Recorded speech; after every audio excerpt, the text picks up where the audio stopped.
This is a $100 million mega mansion, and it's possibly the most luxurious house ever built by mankind. And we're comparing living in this house to living in this $69 million art house that's built to withstand.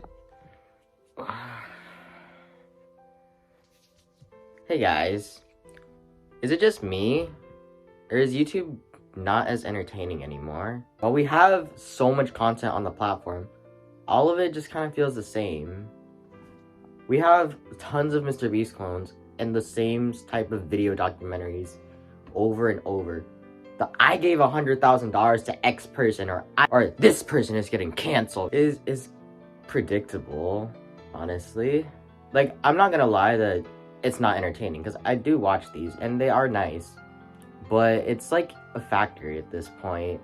Or it's like someone hacked Stampy's cloning machine and then used it to clone content styles. There's another one! There's another hit the target! This clone's just constantly coming! Obviously, all this content is nice, but isn't there a point where too much of a good thing becomes a bad thing? To understand why we find this type of content or content style boring, we need to know why it was made and why we watched it. It starts simple enough with the YouTuber just having an idea and wanting to share it. They make the video and then bam, it goes viral. This is something new that a lot of people haven't seen before and is very interesting to them. Take Mr. Beast challenges, for example. Who would risk their life to survive 7 days out at sea or 6 feet under? Not a lot of people would. And this is shown in the titles and thumbnails. This makes our brains see that, wow, this is so scary, but I want to see what happens. Our brain wants rewards fast. And this is achieved through dopamine, which is the chemical hormone that makes us happy. This type of content does it perfectly. If you watch Mr. Beast videos, you can kind of find a pattern. You have the consistent scene changes every few minutes. You have something bad that usually happens in the middle, and then a reward or consequence at the end. It's similar with video documentaries or essays. You'll usually have a hook at the start, so people will wonder. You'll have lots of quotes, tweets, or comments to support their idea, and then a reflection or open-ended question at the end, so people will stay wondering and maybe even watch more of your videos. This type of content does really good on YouTube.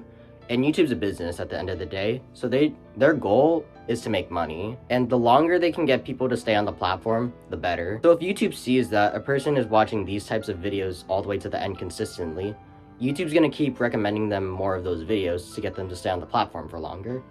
And while this is a good marketing strategy to get YouTube more money, it's also kind of unfair to smaller channels or just any channel that doesn't do this type of content. We don't see those videos because not a lot of people are watching it, so YouTube doesn't really recommend it.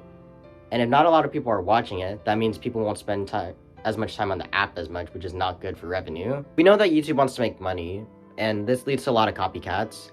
This is basically the Mr. Beastification or the Sunny B2 effect. YouTube pushes this content because it gets people to stay on the app longer, but this just makes YouTube feel like a factory. There's so many YouTubers doing the exact same thing where it's very predictable and we already know what to expect. Also, it's unfair to smaller channels because we won't get to see the true authenticity, creativity, or potential that they could have when this is just overshadowed by, I gave away $10,000 to this X person that I don't even know, I'm just filming so I can get more views, or the Kylie Jenner did this. Even though, because YouTube now is a lot about numbers, and even though numbers aren't everything, for smaller channels, if they want to be seen, they kind of have to do more to try to get successful, or just for people to see them, so they end up starting to care more about click-through rate, retention time, their thumbnails, and all that stuff. And that's not necessarily a bad thing, because it's always good to improve those factors, but the Mr. Beastification and the Sunny V2 effect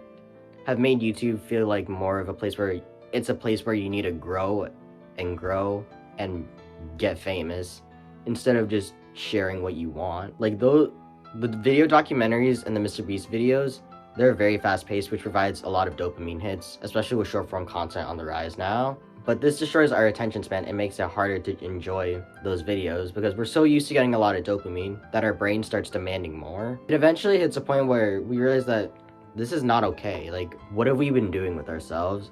And we start to go back to the more chill, calmer content instead of the screaming or false accusations every 5 seconds. The so-called boring content is now the videos we want to see. People are tired of the consistent edits every minute and just want to watch a person that feels more like a friend instead of a coworker. People want content that feels more like a vacation than a corporate office. People want creators to feel real and not like a staged person in front of the camera. The way YouTube now is kind of like life. Back then, life was very simple, and now it's a bustling society with tons of new inventions, which is nice, but it also means it's harder to keep up and everything gets more fast-paced, so we kind of lose why life was life. It's the same thing with YouTube.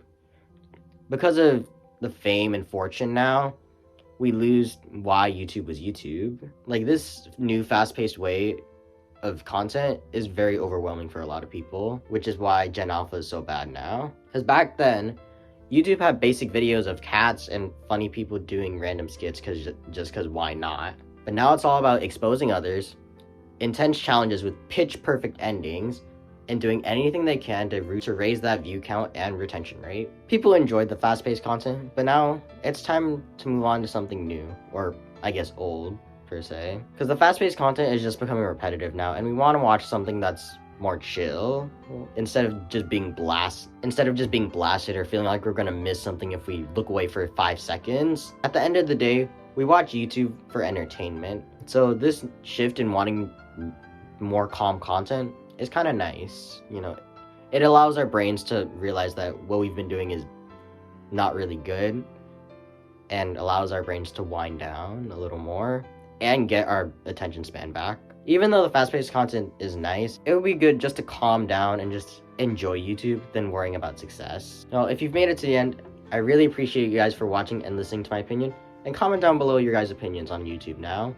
If you guys like this video, please consider subscribing, and I'll see you guys in the next one. Bye-bye.